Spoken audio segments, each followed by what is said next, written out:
பயங்கரவாத கும்பல்களுடன் தொடர்புடையதாக சந்தேகிக்கப்படும் 17 வயது இளைஞர்கள் அண்மையில் கைது செய்யப்பட்ட விவகாரத்தில் அனைத்து SOP நடைமுறைகளும் பின்பற்றப்பட்டதாக உள்துறை அமைச்சர் டத்துஸ்ரீ சைஃபுடின் நசுத்தியோன் இஸ்மாயில் தெரிவித்துள்ளார். தேசிய பாதுகாப்பை உறுதி செய்யும் நோக்கில் சட்டப்படி மற்றும் தொழில்முறை ரீதியாக இந்த நடவடிக்கை மேற்கொள்ளப்பட்டதாக அவர் கூறினார். இளைஞர்களிடையே பயங்கரவாத சிந்தனைகள் பரவுவதை தடுக்க உளவு தகவல் அடிப்படையில் இந்த கைது நடவடிக்கைகள் மேற்கொள்ளப்பட்டுள்ளன.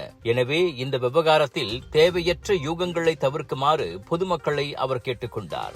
விசாரணைகள் தொடர்ந்து நடைபெற்று வருவதாகவும் எந்தவித பயங்கரவாத அச்சுறுத்தல்களையும் கட்டுப்படுத்த அதிகாரிகள் உறுதியோடு செயல்படுவார்கள் என்றும் அவர் உறுதியளித்தார்.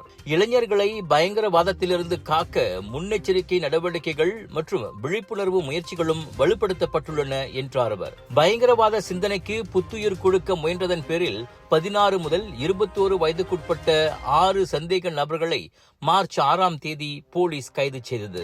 அவர்களில் 3 வயது குறைந்தவர்கள் என்பது குறிப்பிடத்தக்கது. சமையலுக்கு நேரம் இல்லையா? இதோ செஃப் EG ப்ராடக்ட்ஸ். சைவமும் அசைவமும் சூடு செய்து சாப்பிட தயாரான வீட்டு சுவை.